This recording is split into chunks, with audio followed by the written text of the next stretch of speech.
Halo teman-teman semuanya, selamat datang di Carica Podcast, Kaca Puri Berbicara, sebuah podcast yang membahas apapun seputar mahasiswa.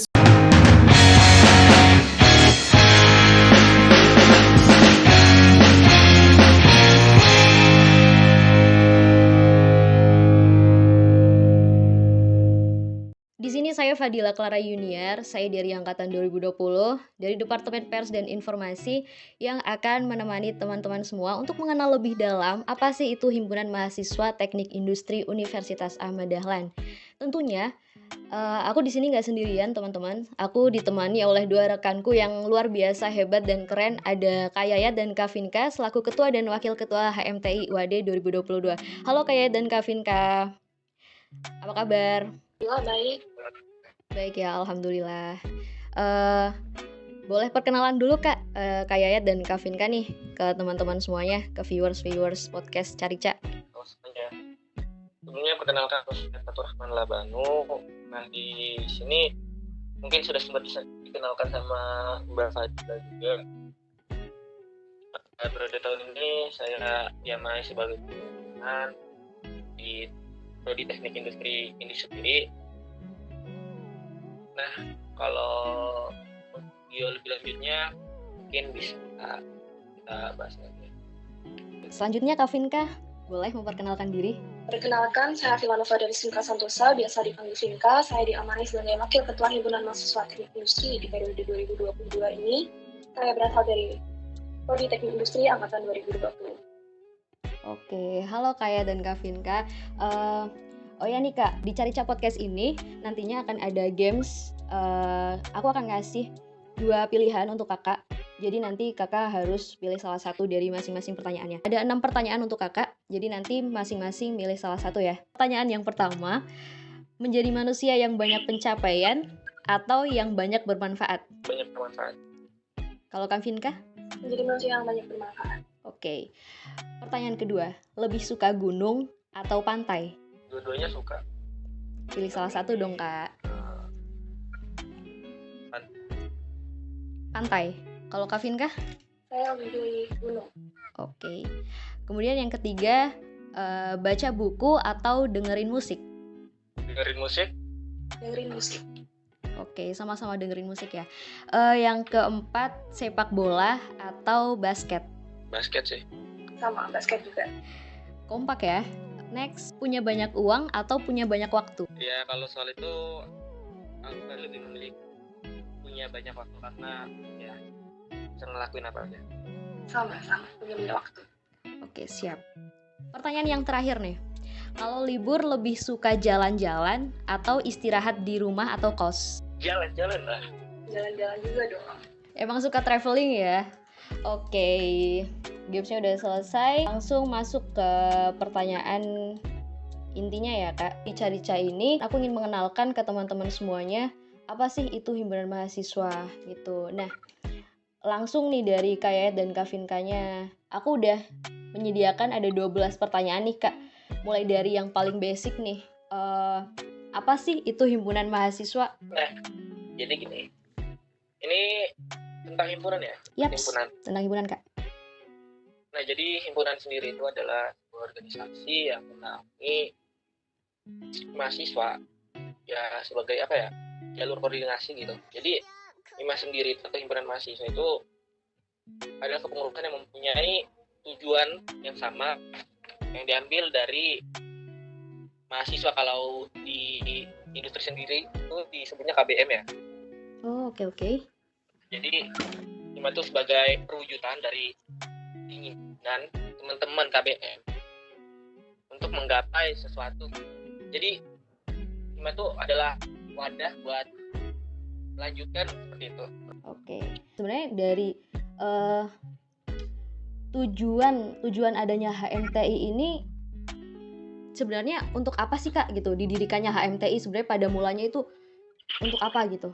Seperti yang udah di-spill Kak Yayat nih tadi, tujuan adanya HMTI adalah utamanya dari nama udah jelas ya, himpunan mahasiswa. Di sini kami menghimpun seluruh mahasiswa-mahasiswi teknik industri UAD dengan maksud kami masuk ke dalamnya untuk menyatukan mahasiswa-mahasiswi teknik industri sendiri atau yang biasa disebut KBMTI dengan program kerja maupun agenda yang kami miliki. Nah, agenda apa nih? Salah satu contohnya adalah agenda dari Departemen Jalsos, yaitu Ketua KBMTI. Nah, kemudian dari situ kami bisa mengetahui ya, kebutuhan dari KBM, apa sih yang KBM inginkan, dari permasalahan apa sih yang KBM butuhkan. Sehingga dengan informasi-informasi tersebut, HMTI bisa menjalankan fungsinya, yaitu sebagai wadah dan penyalur aspirasi-aspirasi dari KBMTI, yang kemudian harapannya kami HMTI bisa menindaklanjuti hal tersebut hingga aspirasi KBMTI bisa tinggi. Oke, berarti HMTI ini sebenarnya kayak jadi wadah aspirasinya mahasiswa gitu ya. Sekaligus juga bantu anak-anak teknik industri baik di bidang akademik maupun non-akademik gitu ya, Kak? Iya, betul sekali.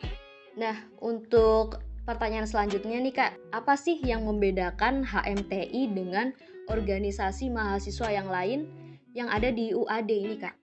Kalau terkait perbedaan, untuk HMTI sendiri itu kan tiap organisasi ya, itu tujuannya masing-masing dan punya jalan masing-masing seperti itu. Jadi kalau ditanya ada, banyak tiap organisasi itu berbeda seperti itu, Mbak Fadilah. Nah, cuman kalau hal yang menonjol di FTI ini atau bahkan di teknik industri sendiri itu apa ya, bisa dibilang kan kita nih himpunan yang menaungi mahasiswa teknik, di mana mungkin udah jadi rahasia umum ya kalau teknik itu punya rasa atau ikatan kekeluargaan yang sangat erat.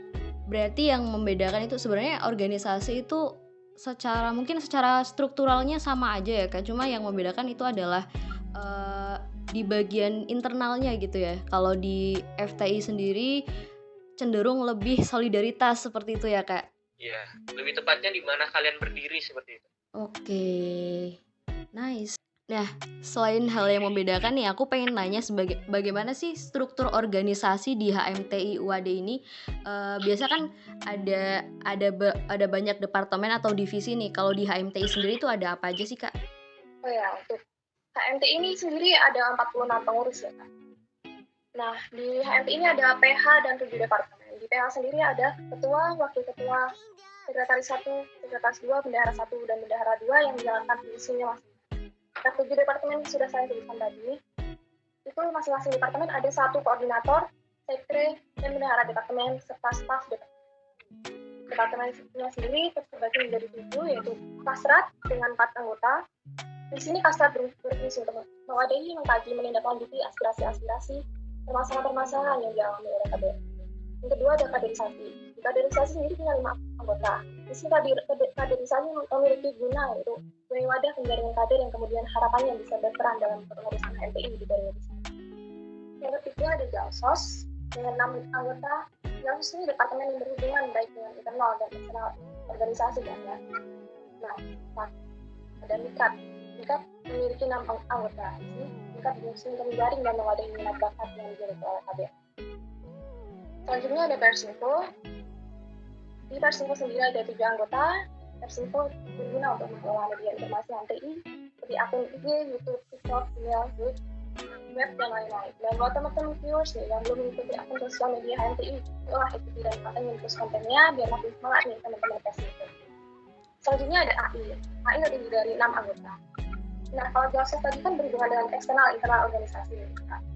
Sama nih AI juga. Cuman bedanya di sini adalah hubungan yang dilakukan AI ke internal eksternal di dalam akademik dan keagamaan. Yang terakhir ada Departemen KWU dengan 6 anggota. Kalau bisa dibilang KWU itu kuat banget hubungannya sama puan. Nah, Departemen KWU ini tugasnya melihat peluang usaha, nggak hanya melihat setelah ditemukan peluang usaha, mereka juga merencanakan dan merealisasikan atas peluang yang mereka lihat loh, Kak. Salah satu yang Departemen KWU jalankan adalah INDIS atau Industry Merchandise. Nah, teman-teman bisa mampir ke indis.id dan jangan lupa check out. Mungkin itu aja, Kak. Banyak banget ya berarti departemennya. Ada 7 ya tadi. Oh ya nih, jangan lupa buat teman-teman yang belum mengikuti sosial media ataupun tadi ada akun dari KWU ya, merchandise-nya KWU di indis.id. Jangan lupa follow. Di HMTI itu kan sekarang di periode 2022 ini ada yang namanya kabinet ya. Sebenarnya kabinet itu apa sih dan fungsinya untuk apa gitu? Kemudian untuk filosofi dari kabinet Kacapuri ya di HMTI ini itu apa, kalau boleh tahu nih Kak? Bisa sharing-sharing ke teman-teman. Oke, jadi kalau untuk kabinet sendiri itu ya bisa dibilang kabinet itu hadir karena adanya sebuah organisasi gitu. Karena sistem di dalam kampus kita sendiri itu seperti sistem pemerintahan. Jadi kabinet itu kalau di lingkup yang luas itu kabinet ya bagian dari pemerintahan, atau bilang kabinet itu adalah dewan atau menteri seperti itu di bagian eksekutif. Terus untuk filosofi dari kabinet Kacapuri sendiri itu apa, Kak? Kacapuri sebenarnya kami ambil dari KBBI ya, bagian rumah yang berada di tengah-tengah atau induk rumah. Di sini misalkan seluruh elemen teknik industri UAD adalah suatu rumah. Nah, harapannya adalah kami HMTI yang juga merupakan bagian dari KBMTI bisa menjadi pusat, menjadi penyatu dari apa yang kami himpun, yaitu mahasiswa teknik industri UAD. Sehingga kami, KBMTI dan HMTI, bisa berjalan beriringan, bergerak bersama, berproses bersama, maju bersama, dengan maksud untuk mencapai tujuan yang sendiri. Luar biasa banget ya, Kak, filosofinya. Keren banget. Pertanyaan selanjutnya nih, Kak. Pertanyaan yang ke-7 nih. Hal apa sih yang melatar belakangi penentuan visi dan misi HMTI UAD periode ke-2022? Nah, jadi gini. Kenapa kita ngambil visi misi seperti itu? Karena kita ngambilnya dari pengalaman atau realitas saja gitu, yang ada di lapangan. Jadi apapun yang ada di lapangan kita bakal angkat menjadi visi kita untuk sebagai wadah perubahan gitu. Dan visi misi sendiri itu ya kita buat ya semampu kita, bisa kita. Jadi kita nggak ambil visi misi yang ibarat kita nggak bisa buktiin ke teman-teman kalau kita nggak bisa ngejalanin itu. Ya seperti yang sudah dikatakan aja sih, kita ambil dari apa yang dibutuhkan dan kebutuhan. Oke, ya bener banget apa yang dibutuhkan oleh keluarga besar mahasiswa teknik industri UAD. Gimana sih HMTI ini berperan sebagai wadah aspirasi mahasiswa dan sebagai penyalur mahasiswa baik dalam bidang akademik maupun non-akademik? Nah di sini kan bisa dibilang HMTI sendiri kan udah selalu membersamai gitu kepentingan mahasiswa. Seperti misalnya nih, kayak menjadi sarana penyalur dan penindaklanjut aspirasi untuk industri itu ada di bagian misi kita kalau nggak salah, itu di nomor 4, misi kita yang keempat itu ada menjadi sarana penyalur. Nah, kenapa kita ngambil dalam misi kita? Karena seperti tupoksi ya, itu untuk siapa gitu, namanya aja himpunan mahasiswa ya pasti untuk mahasiswa. Jadi kita selalu membersamai mahasiswa seperti itu apabila serta ya itu visi dan misi kita tuh selalu bertujuan untuk mahasiswa seperti itu. Kami berperan dengan cara menerima aspirasi, bahkan terjun langsung ke lapangan untuk mengetahui keinginan dan kebutuhan dari KBMTI, baik itu yang berkaitan dengan bidang akademik maupun non-akademik. Dan setelah kami mendapatkan informasi-informasi tersebut, kami usahakan dengan maksimal untuk merealisasikan apa yang telah kami terima melalui program kerja dan agenda yang kami jalankan selama 1 periode lewat departemen. Wah, luar biasa banget ya, Kak. Terus nih, setelah kita ngebahas soal HMTI-nya sendiri, aku kepengen tahu dong dari Kak Yayat dan Kak Vinka nih, pengalaman menarik apa sih atau tantangan apa untuk Kak Yayat dan Kak Vinka selama menjadi ketua dan wakil ketua di HMTI UAD periode ke-2022 ini? Pengalaman menarik saya selama menjadi wakil HMTI adalah sebenarnya saya ini sering dikasihani nih teman-teman, karena saya sebagai seorang perempuan harus menjadi wakil, di mana peran wakil salah duanya adalah membersamai ketua saya dan menggantikan apabila ketua atau partner saya tadi berhalangan. Nah, padahal bagi saya itu bukan masalah yang besar ya, karena memang itulah kewajiban saya, dan di sini gender bukan menjadi batasan, karena saat ini sudah ada kesetaraan gender atau gender equality. Jadi menurut saya, selama itu kewajiban saya dan saya masih mau menjalankannya, anggap aja itu hal yang biasa gitu. Karena kalau partner saya bisa, kenapa saya nggak bisa? Nah, itu tantangannya sendiri Saya ini sebenarnya orangnya introvert. Saya lebih suka menghabiskan waktu sendiri. Nah, tiba-tiba saya harus menjadi seorang wakil ketua, di mana hal ini berarti saya harus menjalin hubungan dengan banyak orang. Saya harus merangkul internal HMTI, dan ini menjadi suatu tantangan terbesar. Tapi tentu karena itu menjadi suatu keharusan kan, pelan-pelan saya bisa membaur dengan saudara-saudara saya di HMTI. Saya coba menyatu dengan mereka, hingga saat ini kalau saya pribadi menilai dari 1 sampai 10, saya berada di angka 7,5, tapi saya belum puas dengan angka itu dan masih akan terus saya usahakan. Wah, keren banget. Berarti kayak apa namanya? Gender bukan penghalang ya Kak untuk jadi seorang pemimpin nih. Keren banget, keren. Terus dari Kak Yayat sendiri nih, pengalaman menarik dan tantangannya gimana selama jadi ketua HMTI periode 2022 ini? Ya jadi menurut aku menarik dengan tantangan yang ada selama di HMTI itu ya, pertama ya mental, terus pikiran. Kenapa aku bilang mental? Karena di sini kita tuh sering diuji gitu dengan ketidakpuasan teman-teman karena banyaknya ini kita nggak bisa nyatuin pikiran orang, atau kita nggak bisa ngerti soal pikiran orang karena ketika mereka menyampaikan, kadang apa yang kita kasih itu belum puas, kadang apa mereka minta itu nggak sesuai sama apa yang kita kasih gitu Mbak Nabila. Terus kalau untuk sebagai ketua sendiri itu kan kita ada pembagian job desk juga kan, itu sama partner saya, itu dimana aku sendiri itu ke bagian eksternal, sedangkan partner saya itu lebih ke bagian internal. Nah itu ada beberapa rapat ya, bisa dibilang seperti itu kan, ada sering tuh rapat di dalam organisasi itu sering adanya rapat. Nah sedangkan saya sendiri itu kan kalau misalnya di bagian eksternal itu rapatnya nggak cuma di dalam internal doang, dan kadang ada beberapa rapat atau pertemuan itu yang harinya itu bertabrakan dan harus dihadiri gitu Bang Fadila. Dan ya seperti yang disampaikan sama partner saya tadi, kalau misalnya saya nggak bisa menghadiri satu acara itu, dia yang menggantikan sebagai wakil saya. Seperti itu Mbak Fadila. Jadi kalau mau dibilang menarik ya menantang sih, bukan menarik.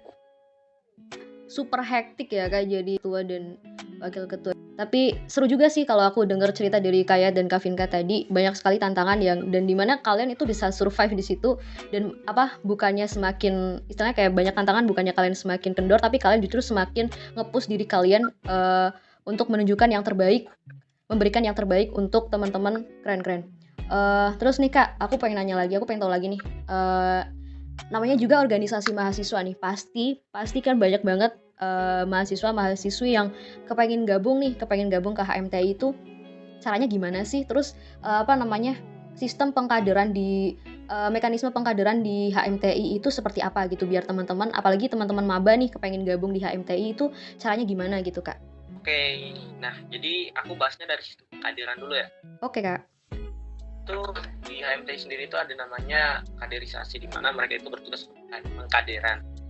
Kalau sekarang ini itu dari kader sendiri lagi bersamai teman-teman maba ya, karena ini periode bisa dibilang waktu masuknya maba gitu Mbak, banyak mahasiswa baru gitu, dan di sini tugas peran yang sangat bisa dibilang peran dari bagian departemen kader untuk bersamai teman-teman yang ada di lingkup teknik industri sendiri Mbak.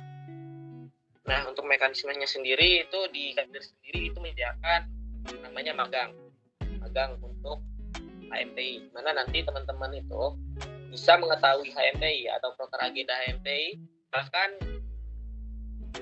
bagian dari internal HMTI. Jadi teman-teman itu bisa tahu HMTI itu sebenarnya seperti apa sih kalau misal udah gabung di dalamnya. Jadi udah bakal ada gambaran ketika kalian gabung magang nantinya gitu Mbak. Nah setelah magang itu di akhir periode bakal ada yang namanya kongres, dimana kongres itu sama aja kayak mubes, mungkin teman-teman yang lain tahu itu mubes. Nah tapi kita di sini sebutnya kongres, dimana ikut kongres itu kan bakal ada apa ya, pertanggung jawaban kayak gitu. Namun di kongres fakultas dan di situ nanti ada dan di situ nanti yang bakal sebagai panitia tuh kebanyakan anak-anak magang yang kita ambil tadi Mbak. Jadi nilai plusnya tuh masuk ke magang kita bisa apa ya, kita lihat langsung mahasiswa baru tuh orang-orangnya kayak gimana sih, kinerjanya kayak gimana sih pas mereka bergabung dalam kepanitiaan itu. Jadi kalau mau ditanyain soal pengkaderannya ya kita lihatnya dari mereka selama di magang itu, dan bahkan ada beberapa yang turun langsung ke mahasiswa yang nggak ikut magang. Salah satu langkah tapi nggak wajib itu adalah yang udah dibicarakan oleh pasien saya tadi, yaitu magang. Nah, saya sendiri dulu ketika saya menjadi maba, saya jadi magang HMTI.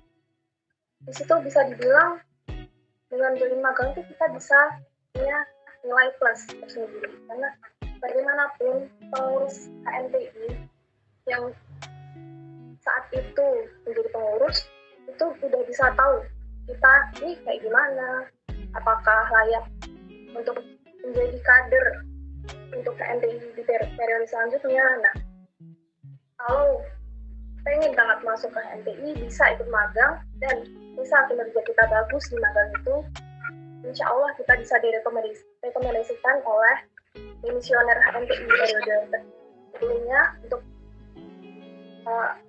menjadi bagian dari HMTI di periode selanjutnya. Gitu. Nah, setelah mengikuti magang itu, kebetulan kan tadi ada dibicarakan juga ada pembagian menjadi KPU dan panitia kongres. Nah, di sini sendiri saya menjadi bagian dari KPU MT.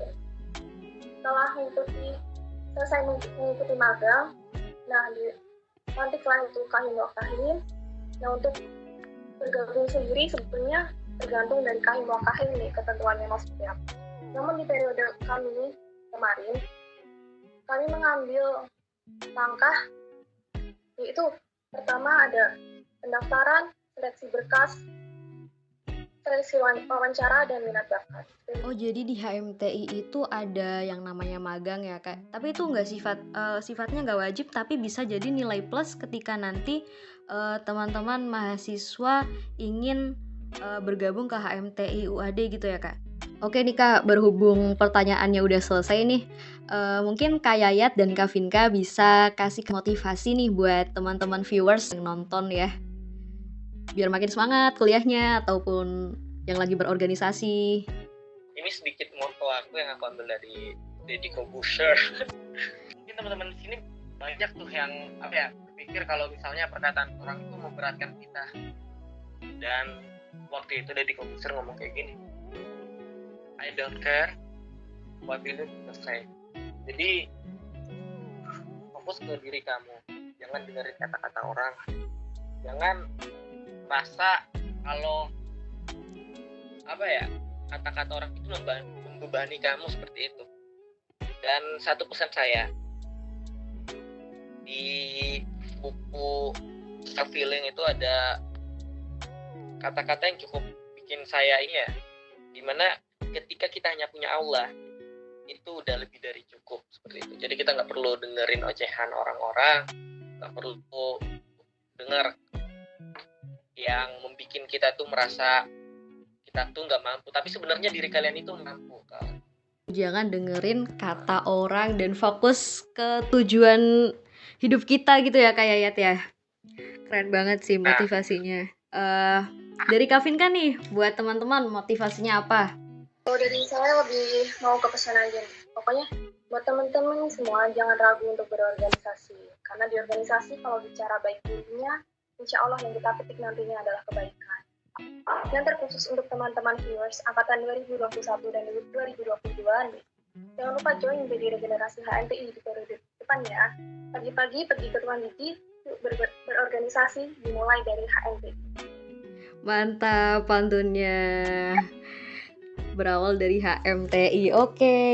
Nah, setelah kita mengenal apa ya, dari apa itu himpunan mahasiswa, tujuan HMTI, terus perbedaan HMTI dan Ormawa yang lain, strukturnya, filosofi kabinet, kemudian visi misinya. Bagi teman-teman nih, apalagi mahasiswa baru teknik industri yang kepengen join ke HMTI, nanti akan ada program magang. Silakan bagi yang berminat untuk diikuti, dan disitulah jadi tempat kalian untuk belajar. Berhubung kita sudah banyak menghabiskan waktu untuk mengenal lebih dalam HMTI, jadi dari saya sebagai host, mohon maaf apabila banyak kesalahan dan kekurangan dalam episode pertama ini, episode pertama Kacapuri Podcast ini. Mohon dimaafkan. Mohon maaf juga untuk Kak Yayat dan Kak Vinka apabila saya banyak kesalahan, baik perkataan, perbuatan atau yang lainnya ya Kak. Terima kasih juga sudah mau menyempatkan waktunya berbagi ilmu, berbagi wawasan ke teman-teman KBM maupun non KBM industri terkait dengan HMTI UAD sendiri, seperti itu. Saya Fadila Clara Yuniar pamit undur diri. Terima kasih.